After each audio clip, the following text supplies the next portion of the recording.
गुरुर्ब्रह्मा गुरुर्विष्णुः गुरुर्देवो महेश्वरः गुरुसाक्षात् परब्रह्म तस्मै श्री गुरवे नमः। ब्रह्मानन्दं परमसुखदं केवलं ज्ञानमूर्तिं द्वन्द्वातीतं गगनसदृशं तत्त्वमस्यादिलक्ष्यम् एकं नित्यं विमलमचलं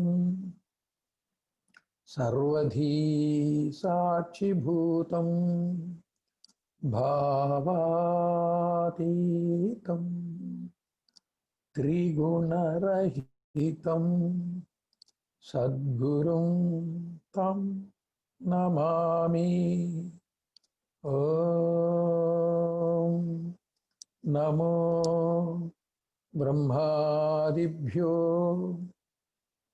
ब्रह्मविद्या सांप्रदायकर्तृभ्यो वंश ऋषिभ्यो महाभ्यो नमो गुरुभ्यः सर्वोपप्लवरहित प्रज्ञानघन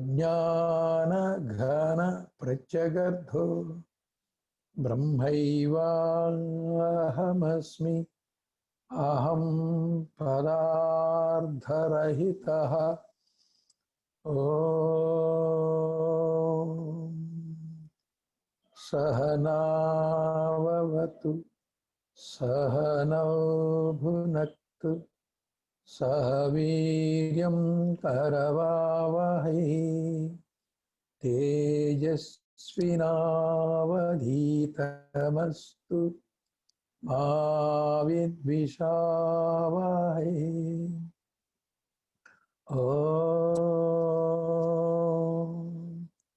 शान्तिः शान्तिः शान्तिः।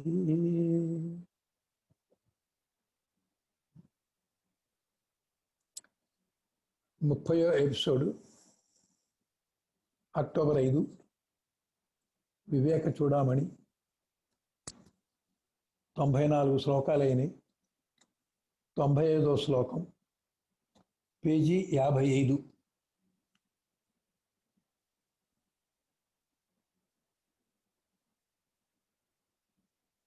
నిగజ్యతే అంతఃకరణం మనోధీర హంతకృతిచిత్తమితి స్వవృత్తిభిః మనస్తు సంకల్ప వికల్పనాదిభిః బుద్ధిః పదార్థ అధ్యవసాయ ధర్మతః.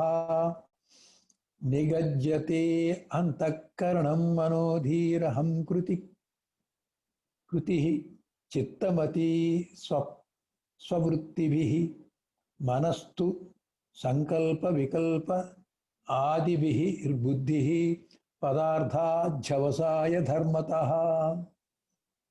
పద విభజన. నిగజ్యతే అంతఃకరణం మనః ధీః అహంకృతిః చిత్తం ఇతి స్వవృత్తిభిః మనః తు సంకల్ప వికల్పనాదిభిః బుద్ధిః పదార్థ అధ్యవసాయ ధర్మతః.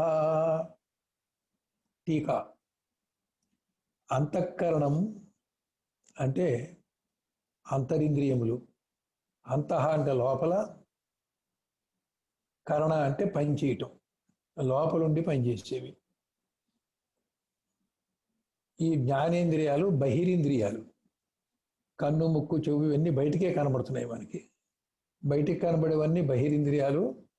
మనసు బుద్ధి చిత్త అహంకారం ఈ 5, ఈ 4 అంతఃకరణ చతుష్టయం. లోపల ఉండి పనిచేస్తాయి, బయటికి కనబడవు. అందుకని వాటికి లోపల అంతః కరణ పనిచేస్తాయి. మనః అవేంటో చెప్తున్నారు. ధీహి అహంకృతి చిత్తం. మనసు, బుద్ధి, అహంకారము, చిత్తము. కృతి అంటే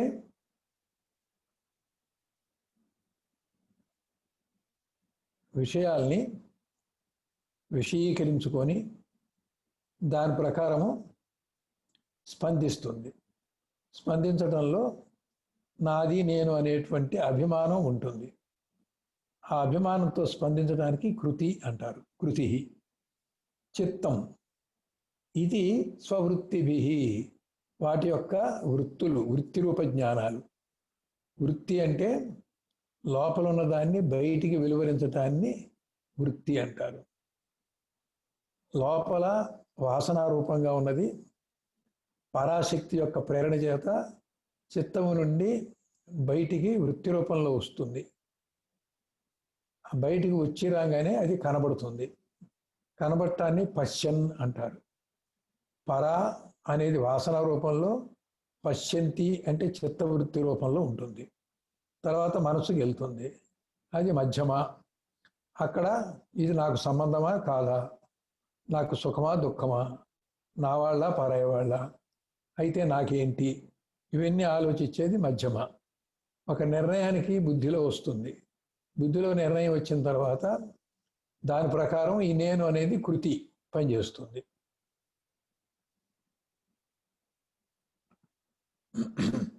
మనః తు సంకల్ప వికల్పనాదిభి, వీటి యొక్క స్వవృత్తి, ఒక్కొక్క దానికి ఒక్కొక్క రకం వృత్తి ఉంటుంది.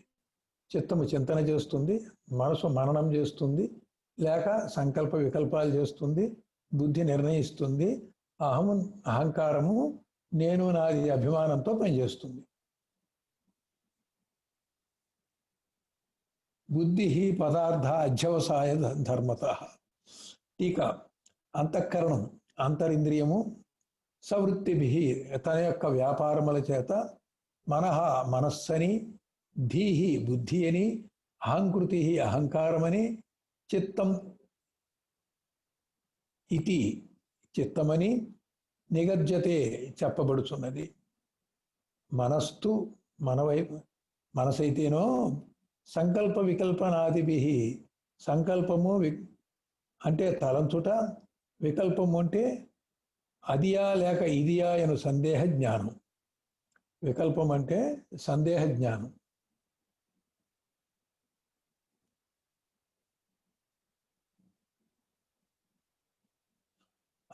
ఆదిభి మొదలగు వానిచే ఏర్పడినది. పదార్థ అధ్యవసాయ ధర్మత, వస్తునిచ్చే రూప ధర్మము వల్ల దీహి బుద్ధి ఏర్పడినది. ఏదైనా వస్తే ఆ విషయాన్ని నిర్ణయిస్తుంది, ఈ వస్తువు ఏమిటి అని. వస్తురూప నిర్ణయం అంటే ఏంటి, వస్తునిశ్చయం అంటే ఏంటి. ఇక్కడ వస్తువు అంటే వాస్తవం సత్యం అని కాదు. ఇక్కడ నీ చిత్తవృత్తిగా ఏదైతే ఒక వస్తువో ఒక విషయం వచ్చిందంటే అది నాకేంటి, దాని నాకు లాభమా నష్టమా, దానికి నేను ఎలా స్పందించాలి, అది సుఖపెడుతుందా దుఃఖపెడుతుందా. నిర్ణయించిన తర్వాతే దుఃఖం వస్తుంది. ఒకవేళ మనసుకి ఒక దుర్వార్త విని బుద్ధి నిర్ణయం లేట్ అయితే ఒక షాక్ లాగా నిర్విణ్ణం అయిపోతాడు. నిర్ణయం కాగానే అప్పుడు స్పందించి దుఃఖపడటం ఏడవటం చేస్తాడు. ఇది మనం చూస్తూనే ఉన్నాం. మనసుకి విషయం తెలియబడిన తర్వాత, 5 జ్ఞానేంద్రియాల ద్వారా మనసుకి విషయం తెలియబడిన తర్వాత వెంటనే బుద్ధి నిర్ణయిస్తుంది. ఎక్కువ టైం ఏం తీసుకోదు.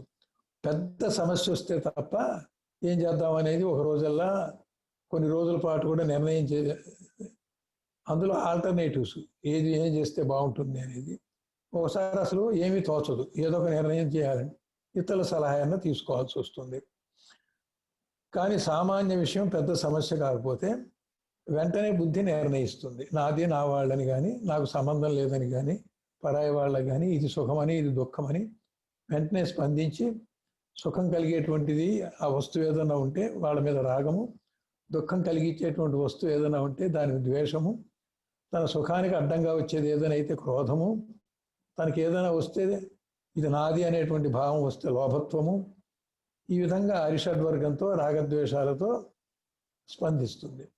ఒక వార్త ఎవరికో ఏదో వచ్చింది, లాభం వచ్చింది అని తెలియంగానే వెంటనే నాకెందుకు రాలేదు, అతనికి ఎందుకు వచ్చింది అనేటువంటి అసూయ కలుగుతుంది.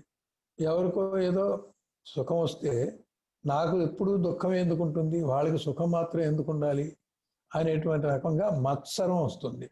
అట్లా ఈర్ష్య, అసూయ, మత్సరం ఇవన్నీ వస్తాయి. ఇది మనసుకు వచ్చి రాగానే నీ స్వభావంలో ముందే ఉండబట్టి బుద్ధిలో ఆ దిశగా నిర్ణయించేస్తుంది. ఒక ఉదాహరణ ఏంటంటే, మనసుకు వచ్చిన తర్వాత ఆ వస్తువు నిశ్చయించేదానికి కొంచెం టైం పట్టేట్లయితే, ఎవరో చనిపోయారు అనేటువంటి వార్త, షాకింగ్ న్యూస్ వస్తే మనసుకి తెలియంగానే షాక్కు గురవుతారు. కాసేపు ఏమీ చెప్పలేక మైండ్ బ్లాంక్ అయ్యి తర్వాత బుద్ధిలో నిర్ణయం కాగానే అప్పుడు స్పందిస్తారు. ఇది మనం చూస్తూనే ఉన్నాం.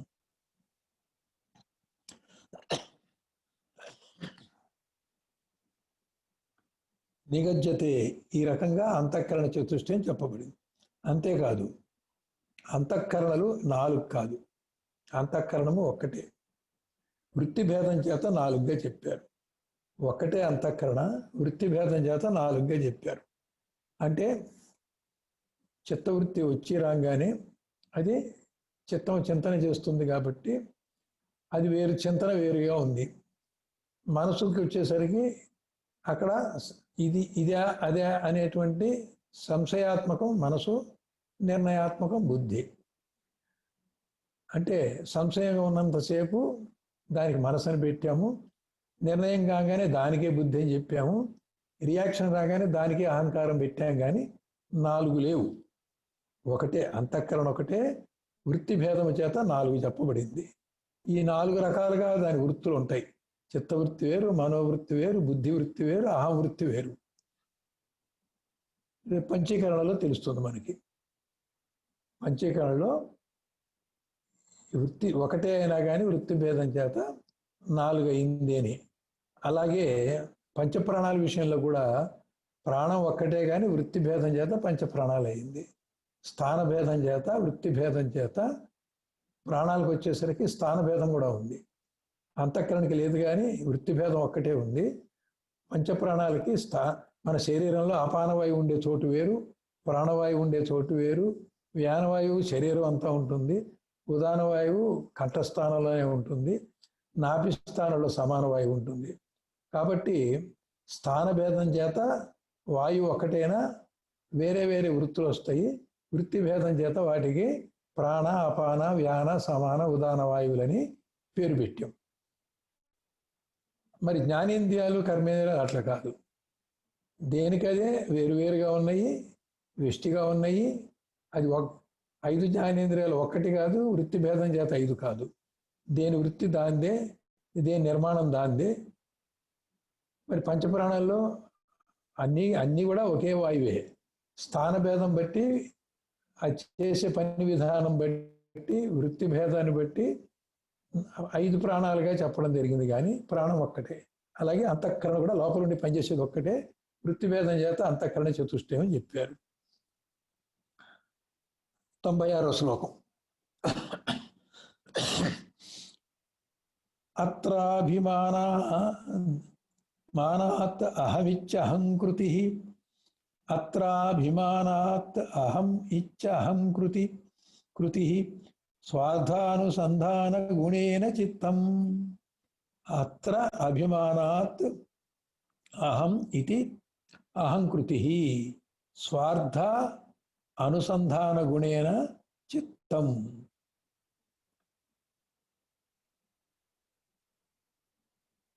టీకా. అత్ర పైన చెప్పినటువంటి 4 అహం అనేది నేను అని, అభిమానాత్ అభిమానము వలన, అహం కృతి అహంకారం అయింది. నేను అనేటువంటి అభిమానం వల్ల అది అహంకారం అయింది. స్వార్థానుసంధాన గుణేన, స్వార్థ అంటే స్వ అంటే నీ యొక్క, అర్థ అంటే నీ అవసరం, అంతా నా అవసరమే కావాలి, ఇతరుల సంగతి నాకు అక్కర్లేదు, నా అవసరం తీరితే చాలు, ఇతరులకు బాధ కలిగినా నష్టం కలిగినా నాకు అనవసరం. నాకు బాధ కలగకూడదు, నాకు నష్టం కలగకూడదు అని స్వ అర్థ. పరార్థం అంటే నువ్వు త్యాగం చేసి నాకు బాధలు వచ్చినా, నష్టం వచ్చినా, కష్టం వచ్చినా నా వల్ల ఇతరులకి బాధ కలగకూడదు అనేది పరార్థం. ఇతరులు బాధ కలిగినా పర్వాలా, నేను బాగుండాలి అనేదేమో స్వార్థం. స్వపర. అర్థం అంటే అవసరం. అవసరం అంటే నా అవసరమే ఎక్కువ అనుకునేది స్వార్థం. ఇతరుల అవసరం కూడా పట్టించుకొని నేను త్యాగం చేయటం పరార్థం. స్వప్రయోజనము యొక్క అనుసంధాన గుణేన, అనుసంధానము అనుగుణము చేత చిత్తము నిగజ్జతే చెప్పబడుచున్నది.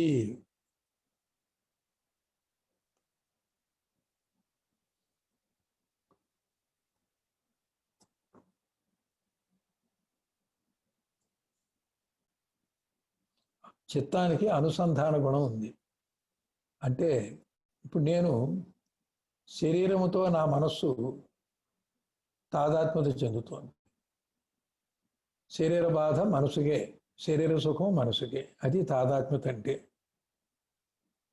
శరీర అవయవాల్లో ఉన్నటువంటి ఏ ప్రాంతంలో ఏది జరిగినా అక్కడికి ఆ ఇంద్రియాలు వెళ్ళి మనసుకి ఆ నొప్పి, ఆ బాధ, సుఖము అన్నీ తెలియజేసినప్పుడు మనసు శరీరమే నేను అనేటువంటి తాదాత్మ్యతో ఉన్న మనసు సుఖ దుఃఖాలు, బాధలు కూడా నావే అంటుందన్నమాట. ఈ రకంగా అనుసంధానం చేస్తుంది. పోనీ శరీర తాదాత్మ్యత అలా ఉంచి పిల్లలు ఉన్నారు,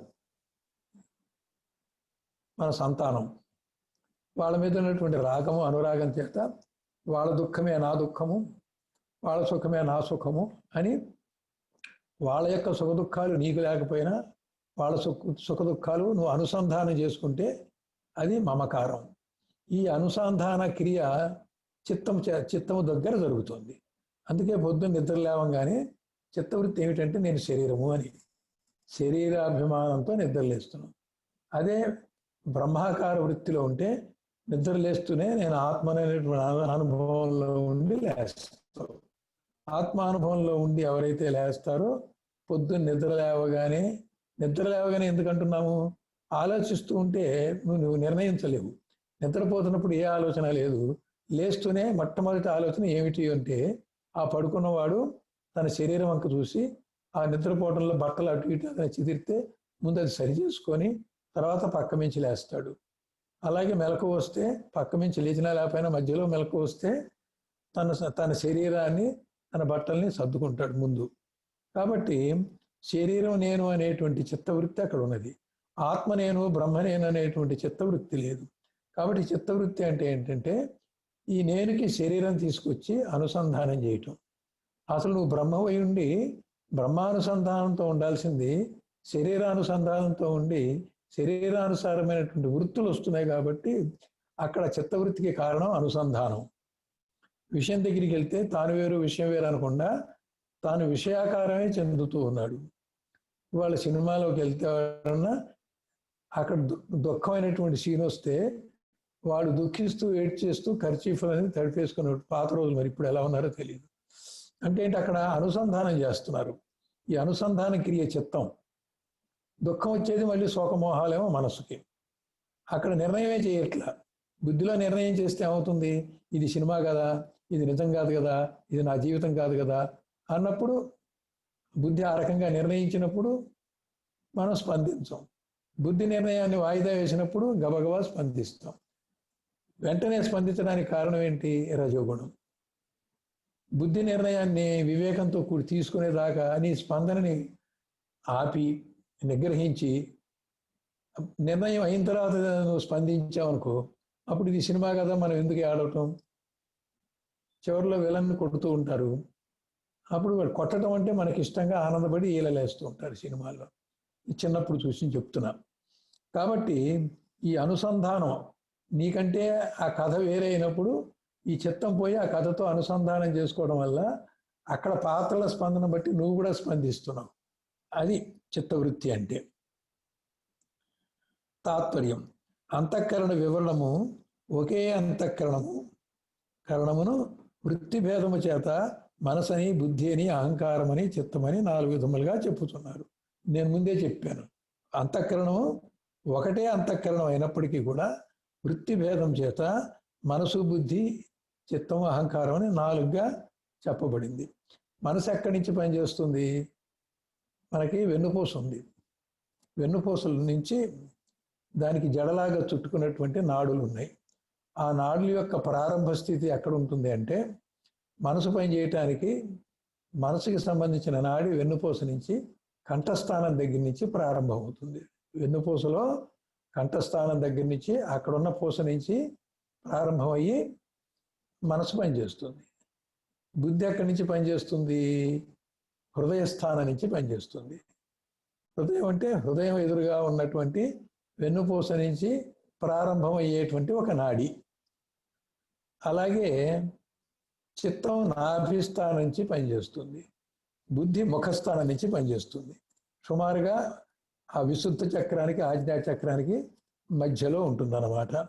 మనకి సైన్స్ కూడా చూస్తే సయాటికా పెయిన్ వచ్చింది అంటే 2 కాళ్ళకే నొప్పులు వచ్చినాయి. ఎక్స్రే తీశారు, L4, L5 డిస్క్ జరిగిందండి. ఆ జరగడం వల్ల అక్కడి నుంచి ప్రారంభమయ్యే నాడులు 2 కాళ్ళకి వెళ్తాయి. ఆ డిస్క్ జరగడం వల్ల నాడి మీద ఒత్తిడి వచ్చింది. ఆ ఒత్తిడి రావటం వల్ల రక్త ప్రసరణ జరక్క ఆ నాడి రక్తానికి అడ్డం పెట్టి నొక్కుకుపోయింది. ఆ డిస్క్ని మళ్ళీ సరి చేయాలి అని ఆపరేషన్ చేయాలని, లేకపోతే ఫిజియోథెరపీ చేసి ఆ డిస్క్కి, ఆ నాడికి ఒత్తుకోకుండా దాన్ని కొంచెం ఎడం చేయటానికి ఏదో ప్రయత్నం చేస్తాం. దీని అర్థం ఏమిటంటే, కాళ్ళు 2 పనిచేయటానికి నాడి L4, L5 డిస్క్ దగ్గర వెన్నుపూస నుంచి ప్రారంభమవుతుంది. అదే ఏదైనా రాస్తూ ఉంటే, పనిచేస్తూ ఉంటే ఆ చిన్న చిన్న గిన్నెలు కూడా ఎత్తలేక, చేతులు వేళ్ళు పట్టు తప్పినప్పుడు, రాసేటప్పుడు రాయలేకపోయినప్పుడు ఉన్నట్టుండి ఏమిటి అంటే స్పాండిలైటిస్ వచ్చిందండి అంటారు. కాబట్టి 2 చేతులకి వెళ్ళేటువంటి నాడులు ఏవైతే ఉన్నాయో, కంఠస్థ మెడ దగ్గర ఉన్నటువంటి ఆ సర్వికల్ దగ్గర నుంచి మొదలయ్యి అక్కడ నుంచి అవి ఈ చేతుల్లోకి వెళ్తాయి. చేతుల్లో ఇబ్బంది వచ్చిందంటే ఆ మెడ దగ్గర ఉన్నటువంటి స్థానంలో ఆ నరాలకి అక్కడ డిస్క్ జరగటం ఏదో జరిగి, లేకపోతే నరం వెలికపడి అక్కడ రక్త ప్రసరణ లేక చేతుల దాకా రక్తం సరిగ్గా ప్రసరించకపోయేసరికి చేతుల్లో శక్తి లేకుండా పోయింది. ఈ 2 మనకి అనుభవం, స్పాండిలైటిస్ను, సయాటికా. ఈ విధంగా మరి డాక్టర్లు కూడా ఇది చెప్పినట్టుగానే చూస్తే మిగతాకి ఈ మాటలు ఇవన్నీ రావాలంటే, మనసు పనిచేయాలంటే కంఠస్థానం నుంచి ఉంటుంది. ఆ నాడి వెన్నుపూసలో ఆ ప్రాంతం నుంచి ప్రారంభమవుతుంది. ఈ విధంగా అర్థం చేసుకుంటే వీటి స్థానాలు కూడా చెప్తారు. అది ఎటులనగా, అంతఃకరణం యొక్క సంకల్ప వికల్పాత్మక వృత్తి చే మనసు కలిగెను. అంతఃకరణలో సంకల్ప వికల్పాలు రాగానే అది మనసు అయిపోయింది. అంతఃకరణలో అప్పుడే వాసనగా ఉన్నటువంటి సంస్కారము వృత్తిగా వచ్చేసరికి అది చిత్తవృత్తి అయింది. తర్వాత నిర్ణయం కాగానే అది బుద్ధి వృత్తి అయింది.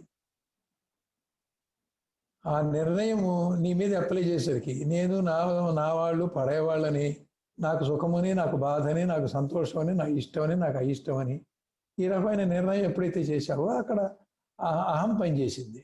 అహం పని చేయటాన్ని అహంకారం అంటారు. నిశ్చయాత్మక సంకల్ప వికల్పాత్మక వృత్తి చేత మనసు కలిగింది. అందుకనే మనసు సంశయాత్మకం అంటారు. అవునా కాదా, అవునా కాదా, ఇదే అదే, ఏం చేద్దాం అని. బుద్ధిలో నిర్ణయం రాదా, మనం ఇలా చేద్దాం, మీకు అనుమానం లేదు. అందుకని బుద్ధి నిశ్చయాత్మకం. నిశ్చయాత్మక వృత్తి చేత బుద్ధి కలిగిను. నేను అనే అభిమాన వృత్తి చేత అహంకారము ఉదయించను. స్వప్రయోజన చింతనారూప ప్రవృత్తి చేత చిత్తం ఏర్పడను. స్వప్రయోజనం అంటే నీ మీద నాకేంటి అని నీ మీద అనుసంధానం చేసుకోవడం వల్ల చిత్తవృత్తి వచ్చింది. ముందు అనుసంధానం చేస్తాము, దాని తర్వాత ఆ వృత్తిని సంకల్ప వికల్పాత్మకంగా మార్చుకుంటాము, తర్వాత నిర్ణయిస్తాము, తర్వాత దాన్ని అమలు చేస్తాం, ఇంప్లిమెంట్ చేస్తాం, క్రియలకు దిగుతాం, కర్మ చేస్తాం. కర్మ 3 విధాలు, మనోవాక్కాయ కర్మలు. ముందు మనసులో ఆలోచనలు వస్తుంది. ఆలోచనలోనే మంచి ఆలోచన చెడ్డ ఆలోచన రావటం, అది కూడా అక్కడ కూడా కర్మ అంటింది. ఈ ఆలోచనని మాట, ఒకరిని బాధ కలిగించే మాట, ఒక సంతోషమైన మాట, ఒక దుఃఖకరమైన మాట ఎప్పుడైనా వచ్చిందంటే ఆ స్పందనకి నీకు ఆ స్వభావము, ఆ విషయ జ్ఞానము, ఆ చిత్తం దగ్గర ఉన్నటువంటి అనుసంధానము అక్కడ ఉండడం చేత ఏం జరిగింది, అది ఆగామి సంస్కారంగా ముద్రపడింది.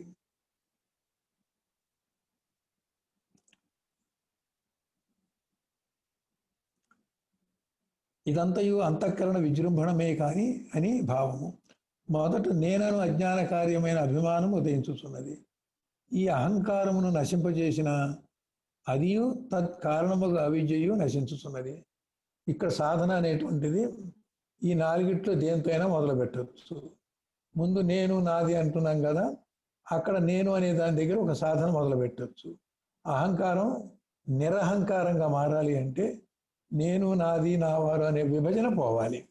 ఒకళ్ళ కోసం త్యాగం చేయటం మంచిది, ఎవరన్నా బాధ పెడితే ఓర్పు సహనం మంచిది.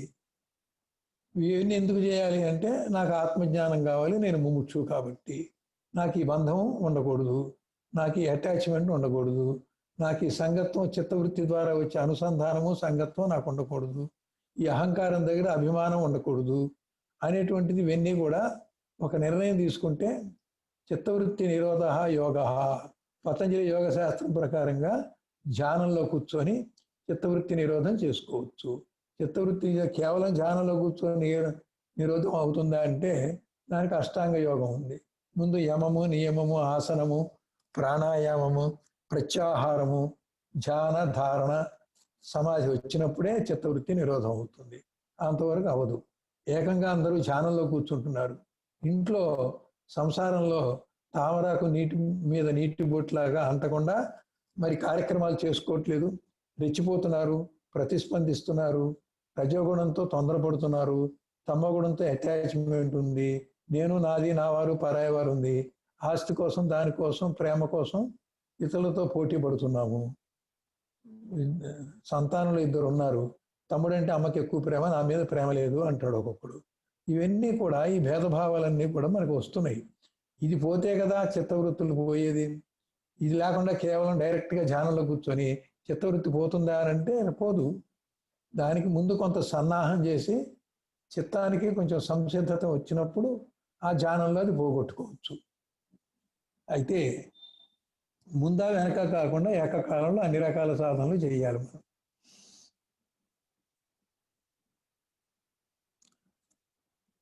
చిత్తమన తన ప్రయోజనమనే చింతించున్నది. ఇదంతయు అంతఃకరణ విజృంభణమే అని భావం. మొదట నేనను అజ్ఞాన కార్యమైన అభిమానము ఉదయించుతున్నది. ఈ అహంకారమును నశింపజేసిన అదియు తత్కారణముకు అవిద్య. అవిద్య అంటే ఏం చెప్పుకున్నాం మనం? అవిద్య వల్ల అజ్ఞానం కలిగింది, అజ్ఞానానికి వెనక పక్క అవిద్య కారణం. ఈ అవిద్య ఏంటేంటి? నేను నాది అనేటువంటి అటాచ్మెంటు తమో గుణము. నేను ఎక్కువ, నా ఇష్టమే నెరవేరాలి అనేటువంటి పట్టుదల మంకు పట్టు ఏదో ఉందో అది రజోగుణం. ఈ రజోగుణం వల్ల కర్మ చేస్తాము, తమో గుణం వల్ల కర్మ ఎందుకు చేయాలనేది తమో గుణంలో ఉంది. నా వాళ్ళు కాబట్టి నా వాళ్ళ కోసం నేను ఏదన్నా చేస్తాను, వాళ్ళ మీద రాగము అనురాగం ఉంది. అలాగే వేరే వాళ్ళ కోసం వాళ్ళ మీద ద్వేషం కూడా ఉండొచ్చు. కాబట్టి నువ్వు చేసే ప్రతి కర్మ క్రియ కూడా రాగం కోసమైనా, ఎవరి మీద రాగం ఉందో వాళ్ళ మేలుకి, వాళ్ళని సుఖపెట్టడానికి అలా చేస్తావు. ఎవరి మీద ద్వేషం ఉందో వాళ్ళకి కీడు తలపెట్టడం, లేకపోతే వాళ్ళ నుండి నిన్ను రక్షించుకునేటువంటి కర్మ అయినా నువ్వు చేస్తావు. ఈ అహంకారం నశింపజేసిన దాని కారణమైన అవిజ్ఞానంగానే తమో రజో గుణాలు పోతాయి. తమో గుణం ఏమిటి? నువ్వు ఆత్మస్వరూపం అనేది నీకు ఆవరించి మరుపు చేసింది. కాబట్టి ఈ తమో గుణాన్ని జయించినప్పుడు, నేను నాది పోయినప్పుడు, ఆవరణ తొలగినప్పుడు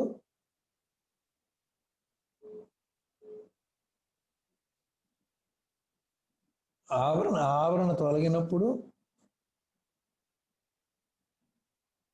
ఆత్మానుభవం కలుగుతుంది. అలాగే రజోగుణం అంటే విక్షేపం. విక్షేపం అంటే ఏంటి? తాడును చూసి పాము అనుకోవడం లాంటిది. నువ్వు ఆత్మ ఉండి నేను జీవుడు అనుకోవడం, మనసుతో జతకట్టి అసత్య నేనుగా ఉండటం, ఇవన్నీ కూడా జరుగుతూ ఉన్నాయి. అంటే దీనివల్ల నువ్వు అంతర్ముఖమై నేననేటువంటి ఒక అనుభవం సంపాదించాల్సింది పోయి, ఆ అనుభవంలో ఉండాల్సింది పోయి, బహిర్ముఖమై అనేక విషయాలు తీసుకొని చిత్తం చేత ఆ విషయాలతో అనుసంధానం చేసి విషయాకారం చెంది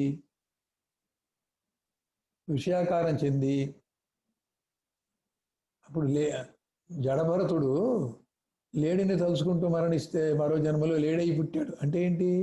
ఆ చిత్తంలో లేడి అనే చింతన జరగటం వల్ల లేడిగా పుట్టాడు. చిత్తంలో బ్రహ్మ నేను ఆత్మ అనే చింతన కనుక ఉంటే అవుతుంది, వాడికి మళ్ళీ పుట్టడు. ఆత్మగా స్థిరమై ఆత్మసాక్షాత్కార అనుభవంలో ఉంటాడు. ముఖ్య విషయం ఏమన్నా, అహం బ్రహ్మాస్మి అను మహావాక్యమున అహం నేను అను పదమును విచారించి తదర్థమును కనుగొనిన ముక్తుడగును. ఇప్పుడు నేను చెప్పినట్టే ఇక్కడ అహం బ్రహ్మ అన్నప్పుడు దేనితో అనుసంధానం చేయాలి? ఒక జింకతోనో, ఒక మనిషితోనో, ఒక ప్రియురాలతోనో, ఒక సంతానంతోనో, లేకపోతే ఆస్తి విషయంలోనో, ధనం విషయంలోనో, లేకపోతే శత్రువు మీద పగ తీర్చుకోవాలి అనేటువంటి విషయంతో అనుసంధానం చేసుకుంటున్నాం మనం. దాని బదులు ఏం చేయాలి? నేను బ్రహ్మను అని బ్రహ్మతో అనుసంధానం చేయాలి. అదే కనుక జరిగితే నువ్వు ముక్తుడివే. విషయంతో అనుసంధానం విషయాకారం అయినప్పుడు, విషయ చింతన చేత విషయాకారం అయినప్పుడు, విషయమే తానైనప్పుడు, శరీర చింతన చేత శరీరాకారం అయ్యి అన్ని జన్మల్లో మళ్ళీ శరీరంతో జన్మిస్తూ ఉంటే అది ఏమైంది? బంధహేతు అయింది. నిత్యముక్తమైనటువంటి ఆత్మ, సుఖదుఖాలు లేకుండా కేవలం ఆనంద స్వరూపంగా ఉన్నటువంటి ఆత్మ, అటువంటి ఆత్మ నేను, అహం బ్రహ్మ, అటువంటి ఆత్మన్నా బ్రహ్మన్నా ఒక్కటే. అటువంటి బ్రహ్మ నేను అని చిత్తంతో తాను బ్రహ్మం అనేటువంటి అనుసంధానం చేయగలిగితే, అహం బ్రహ్మ అనేటువంటి జ్ఞానం వస్తే వాడు ముక్తుడే. సింపుల్గా చెప్పాం. వివరం మహావాక్యాలు మళ్ళీ వస్తాయి. 97వ శ్లోకం.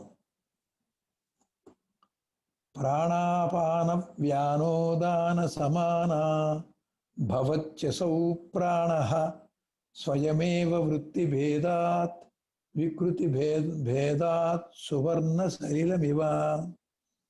ప్రాణ అపాన వ్యాన ఉదాన సమానాః భవతి అసౌ ప్రాణః స్వయం ఏవ వృత్తి భేదాత్ వికృతి భేదాత్ సువర్ణ సలిలం ఇవ.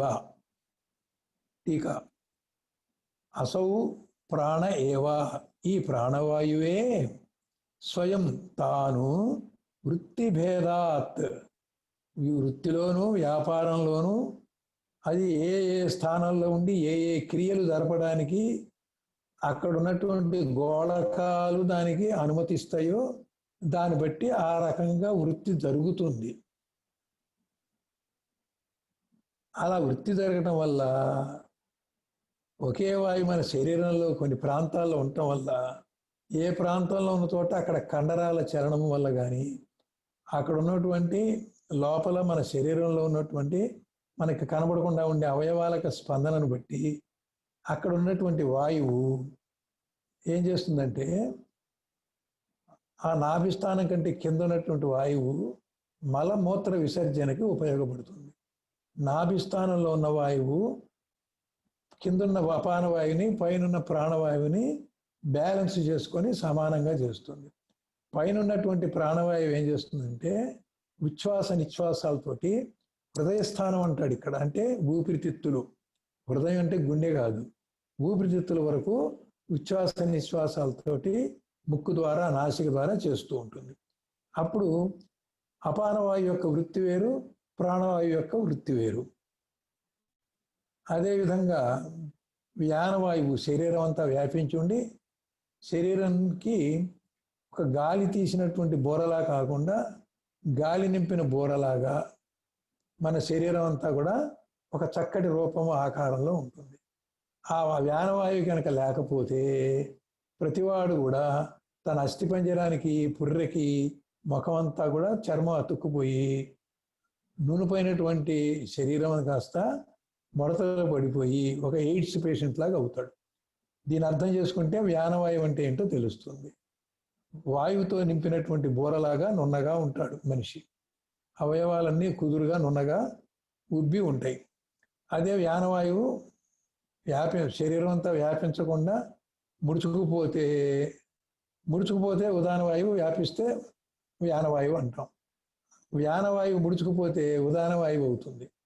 ఉదాన వాయువు వ్యాపిస్తే వ్యానవాయువు అవుతుంది. వ్యానవాయువు ఎప్పుడు ముడుచుకుపోతుంది? ముడుచుకుపోగానే ఉదాన వాయువు ఎప్పుడవుతుంది? ఆ ఉదాన వాయువు జీవుణ్ణి కారణ శరీరం నుంచి ఉత్కర్మింపజేస్తుంది బయటికి మరణ సమయంలో. కాబట్టి ఉదాన వాయువు పని జనన మరణంలో పిండంలోకి ప్రవేశించి శరీరం అంతా వ్యానవాయు రూపంలో వ్యాపిస్తుంది. మిగతా చోట కూడా ప్రాణవాయువు ఎక్కడ ఉండాలి అక్కడ, అపానవాయువు ఎక్కడ ఉండాలి అక్కడ, సమానవాయువు ఎక్కడ ఉండాలి అక్కడ.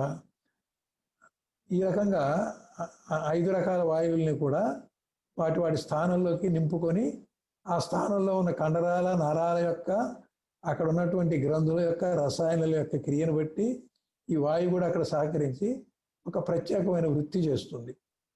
అక్కడ ఒక ప్రత్యేకమైన వ్యాపారం చేస్తుంది. ఈ పంచప్రాణాల్లో ఏదైనా లోపం వస్తే డాక్టర్లు దాన్ని సరిచేయగలరు. కానీ ముఖ్య ప్రాణం కనుక ఇందులో లేకపోతే వెంటిలేషన్ పెట్టినా కానీ వాడు రెస్పాండ్ అవడు, తీసేయాల్సి వస్తుంది.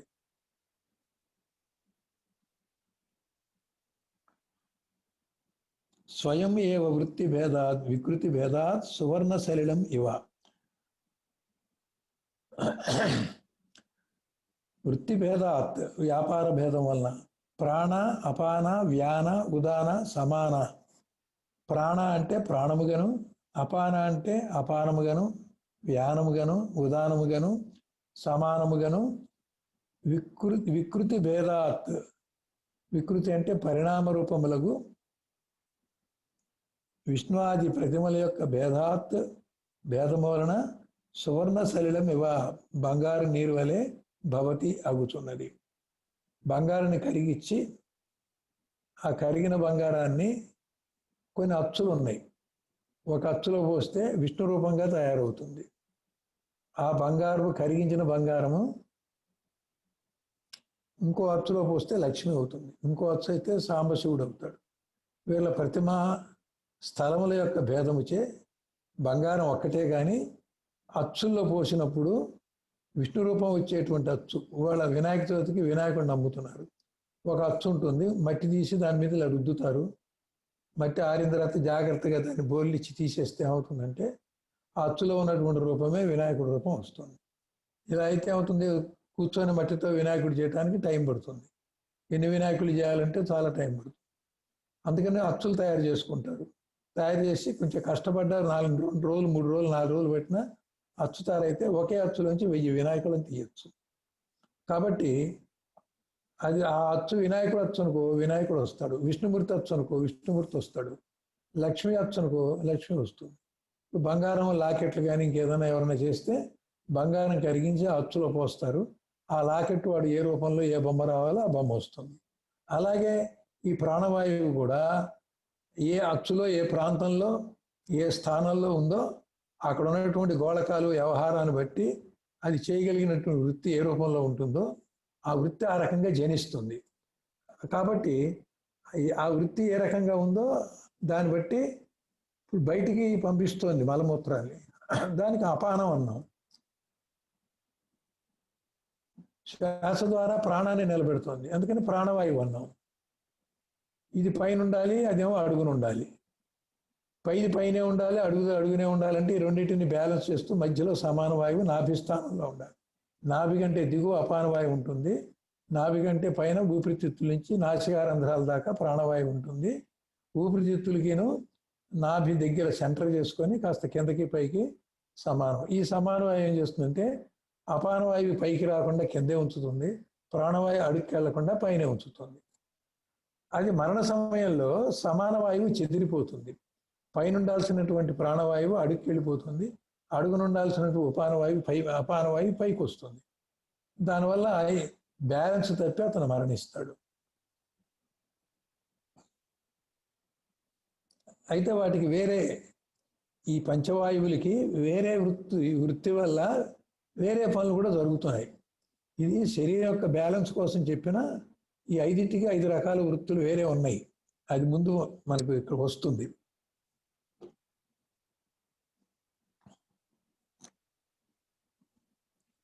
బంగారు నీరు ఒకటియే పోత పోసినతో ఆ అచ్చులలో అమర్చబడినటువంటి విష్ణువు, లక్ష్మి, సాంబశివుడు వీళ్ళ ప్రతిమా స్థలముల యొక్క భేదముచే ఆయా విగ్రహ రూపం అగునటులా ప్రాణవాయువు ఒకటే ఆయా ప్రదేశముల యందలి వ్యాపార భేదము చేత ప్రాణమని, అపానమని, వ్యానమని, ఉదానమని, సమానమని పంచప్రాణవాయువులుగా అగుతున్నది.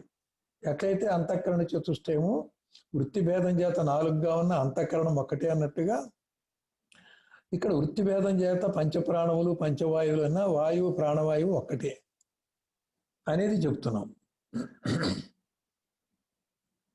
ఇక ప్రాణపంచక నిరూపణం. హృదయస్థానము నుండి ఉచ్ఛ్వాస నిశ్వాస రూప వ్యాపారముచే ప్రాణమనియు, ఇక్కడ హృదయస్థానం అంటే ఊపిరితిత్తులని తీసుకోండి.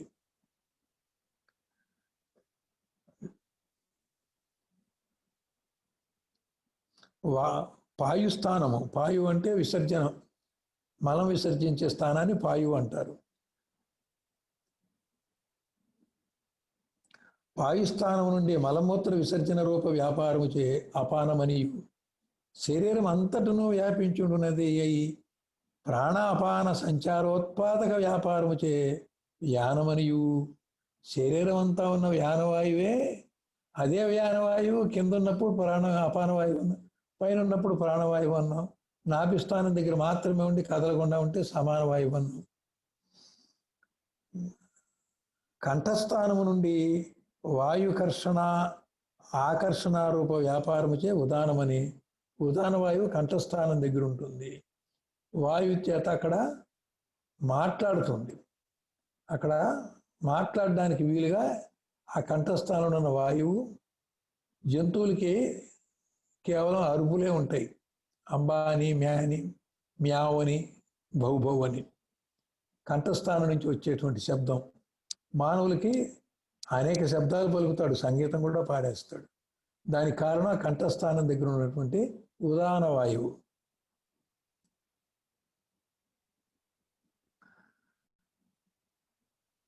వాయు యొక్క ఆకర్షణ వికర్షణ.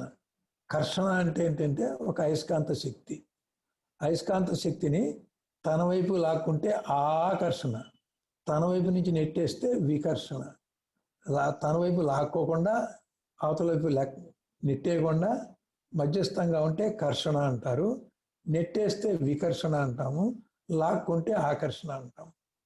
ఇప్పుడు చెప్పండి, సూర్యుడి చుట్టూ గ్రహాలు తిరుగుతున్నాయి.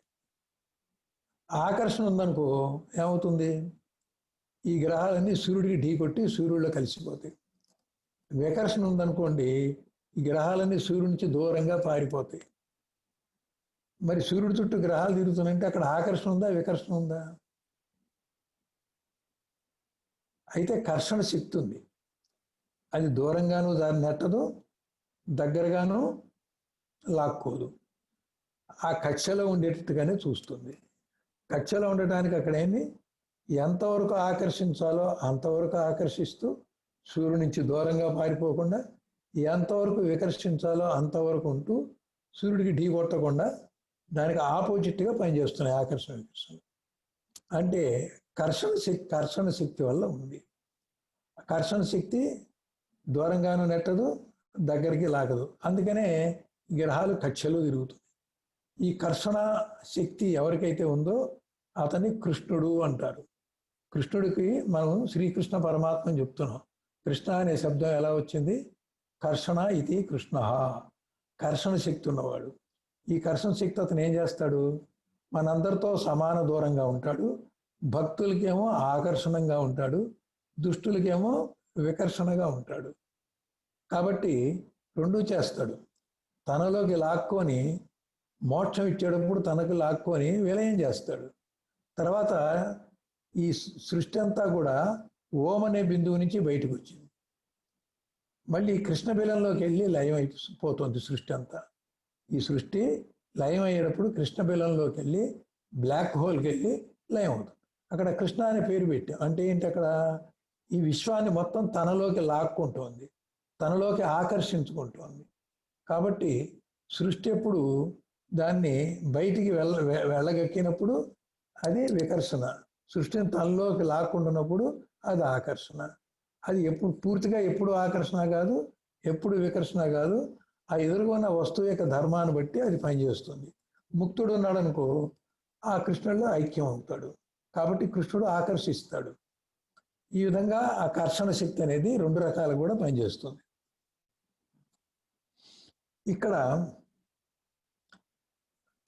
ఈ వాయు యొక్క కర్షణ శక్తి కొంత లోపలికి తీసుకెళ్ళి, కొంత కుంభకంలోకి వెళ్ళి, కొంత బయటికి చేసి, భాషలో ఉన్నటువంటి 50 వర్ణాలు 56 వర్ణాలని అనేక మళ్ళీ గుణింతాలతోటి, ద్విరుక్తాలతోటి, ఒత్తులతోటి పలకటానికి నీ శబ్దము ఉచ్చారణ ఎలా జరగాలో వాయు యొక్క సంచారము పైకి లోపలికి ఆ కర్షణ శక్తి ఆ వాయువులో ఉన్నది ఏదో దాన్ని బట్టి ఇదంతా వస్తుంది. అక్కడ ఉదాన వాయువు కంఠస్థానం నుంచి ఒక స్వరంగా వస్తుంది. నోట్లో మళ్ళీ బుగ్గల కదిలితో కానీ, నాలుక కదిలితో కానీ, నాలుకని కొసలో కానీ, మధ్యలో కానీ, పైన దంతానికి కానీ, రెండు పెదాలు కలపడం కానీ చేయటం వల్ల అనేక పదాలు వచ్చాయి. ఆ అన్నప్పుడు నోరు తెరవటం, కంఠంలోంచి శబ్దం రావటం. ఊ అంటే అదే శబ్దం ఆ పెదాలు ఒక పద్ధతిలో పెట్టినప్పుడు ఊ అని వస్తుంది, ఇంకో పద్ధతిలో పెడితే ఈ అని వస్తుంది. కా అన్నప్పుడు మీకు తెలుసు, కా ఈ నాలుక ఎక్కడ పోయి పై దంతం దగ్గర తగులుతుందో, తాత్తాధాన అంటే ఎక్కడ తగులుతుందో దానికి వ్యాకరణానికి వెళ్తే ఆ దంతాన్ని తగిలేవి దంత్యాలని, పక్క బుగ్గలకి తగిలేది తాళవ్యాలని, ఆ పేర్లన్నీ చిన్నప్పుడు చదువుకున్నాం. అయితే ముక్కుతో మాట్లాడే ఉన్నాయి. కక్క గగ్గ అది ముక్కుతో, తాత్తాదాద నా అది ముక్కుతో, టాటాడాడ అణ ఇణి ఇవన్నీ ముక్కుతో, వీటిని అనునాసికలు అంటారు. కానీ శబ్దం మాత్రం కంఠస్థానంలో వచ్చే ఉదాన వాయువే.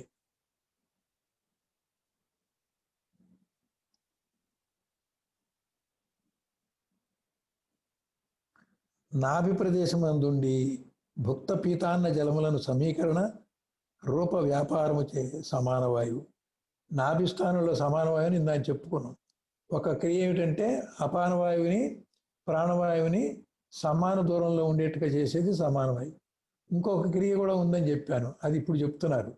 మనం తీసుకున్నటువంటి ఆహారాన్ని అన్నరసంగా మార్చి అన్నరసం యొక్క రసాన్ని, ఆ రసంతో కూడిన శక్తిని అన్ని నాడులకి పంచడం, రక్తంగా మార్చి రక్తము ఆ 72,000 నాడులు ఉపనాడుల్లోకి రక్త ప్రసరణ సమానంగా రక్తాన్ని పంచడం ఏదైతే చేస్తుందో ఆ పని సమాన వాయువు పని. అది గుండె దగ్గరికి తీసుకెళ్ళటం, గుండె దగ్గర నుంచి మళ్ళీ బయటికి తీసుకురావడం, బయటికి వెళ్ళేటువంటిది ఊపిరితిత్తుల నుంచి వచ్చినప్పుడు, కర్మ చేసినప్పుడు కార్బన్ డైఆక్సైడ్ అంతా సిరలలోను, మళ్ళీ ఊపిరి పీల్చుకున్నప్పుడు ఆక్సిజన్ లోపలికి వెళ్ళినప్పుడు, రక్తం శుద్ధి అయినప్పుడు అవి ధమనులలోను. చిన్నప్పుడు చదువుకున్నాం సిరలు ధమనులని. ఇవాళ గుండెకి ఆ వాల్వులు ఆపరేషన్లు ఆ సిర దగ్గర దాని దగ్గర ఒకవేళ పని చేయకపోతే అక్కడ ఏదైనా ఒత్తిడి వస్తే బైపాస్ చేయటం అన్నీ కూడా చేస్తున్నాం. ఇదంతా ఈ రక్త ప్రసరణ సమానంగా చేసేది నాడుల్లో సమాన వాయువు. అయితే ఆ నాడులు సక్రమంగా ఉండాలిగా. అవి ఒత్తుకుపోయినప్పుడు, ఆ మార్గం చిన్నదైనప్పుడు, లేకపోతే ఆ మార్గంలో ఏదన్నా ఆటంకం వచ్చినప్పుడు, కొలెస్ట్రాల్ కొవ్వు పెరిగి మూసుకుపోయినప్పుడు మనకి ప్రాబ్లం వచ్చేది చూస్తున్నాం రక్త ప్రసరణ. సాధారణంగా ఏదైతే ఒక గొట్టంలో కనుక నీరు ప్రవహించాలి అంటే పూర్తిగా గొట్టం అంతా నీళ్లుంటే అది ప్రవహించదు. దాన్ని ఒక పక్క నుంచి నెట్టడానికి కొన్ని ఖాళీ ఉండి, ఆ ఖాళీలో ఒక వాయువు ఉంటే ఆ వాయువు అందులో ఉన్న ద్రవాన్ని నెట్టుకుంటూ వెళ్తుంది. కాబట్టి మన రక్త ప్రసరణ రక్తంలో మధ్యలో సమాన వాయువు కూడా ఉండి ఈ వాయువు రక్తాన్ని ముందుకి నెడుతూ ఉంటే అప్పుడు రక్తం ఒక సర్క్యులేషన్గా అది తిరుగు గుండె నుంచి బయటికి వెళ్ళి నాడులకు వెళ్ళి నాడుల నుంచి మళ్ళీ గుండెకి వెళ్ళటం అనేది ఒక సర్క్యూట్ అవుతూ ఉంటుంది. అలా నెట్టడానికి ఒక వాయువు యొక్క అవసరం ఉంది. పూర్తి వాయువు అనేది ఖాళీ లేకుండా ఖాళీ పెట్టి ఆ ఖాళీలో వాయువు లేకపోతే మొత్తం రక్తం అయితే అది ప్రసరణ ఉండదు, ఎక్కడిది అక్కడే ఉంటుంది. భుక్త పీత అన్నాలు. భుక్త అంటే తీసుకున్నటువంటి,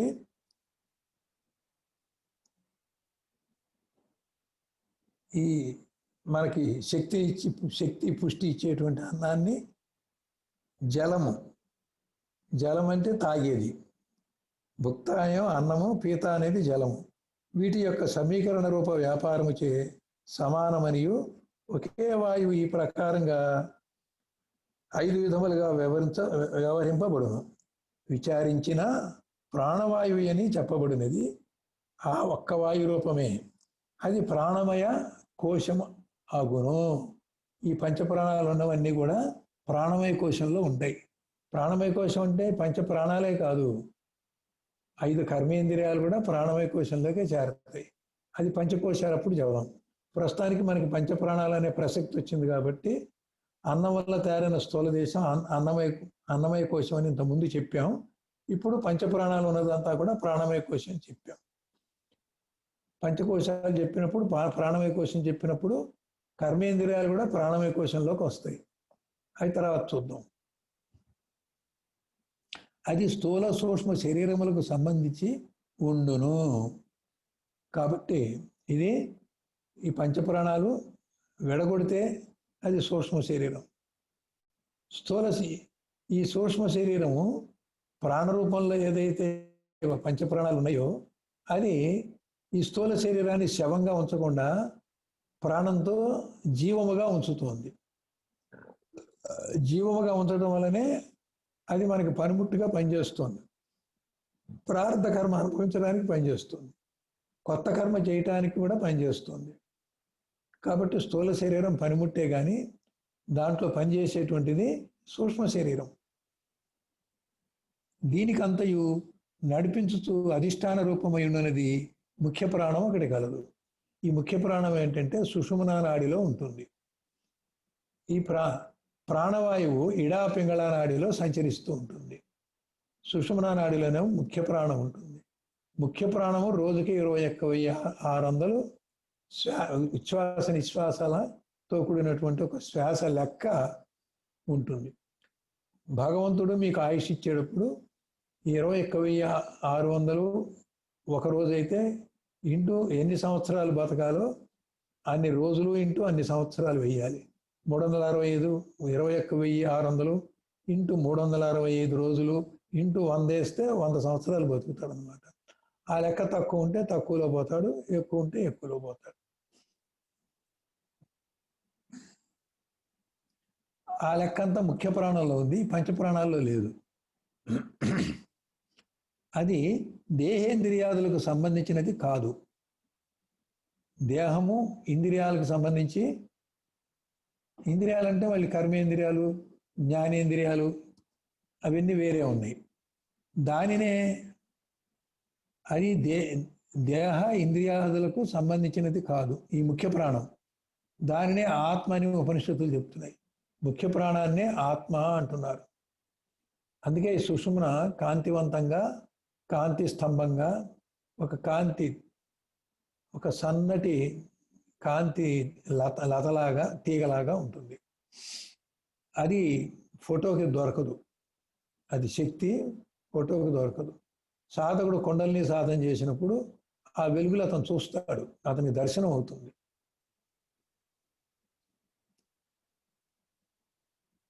ఆయా రూపనామధేయములచే వ్యవహరించబడినట్టులా సువర్ణ రసం ఒకటే అయినను బంగారాన్ని కరిగించినప్పుడు ద్రవరూపంలో ఉన్నది అది ఒకటే అయినా ప్రతిమా భేదముల చేత రాముని విగ్రహము, కృష్ణుని విగ్రహము మొదలైనటువంటి నామరూపాలు పొంది చెప్పబడినట్లుగా ఒకే మృత్తిక ఆయా ఘటాద్యుపాధుల చేత ఒకే మట్టి కూడా అది కొండలుగాను, ముంతలుగాను, మూకుళ్ళుగాను, బాణలుగాను, ప్రమిదలుగాను ఎన్ని రకాలుగా చేస్తామో, కానీ మట్టి ఒకటి. ఒకే వర్షజలము కూపతటాకాద్య ఉపాధుల చేత భిన్న వ్యవహారము కలదన్నట్టు. వర్షం పడ్డప్పుడు చిన్న కుంటలో ఉంటే మడుగు అంటున్నాం, పెద్ద కుంటలో ఉంటే చెరువు అంటున్నాం, ఇంకా పెద్దది ఉండి ప్రవహిస్తూ ఉంటే నది అంటున్నాం.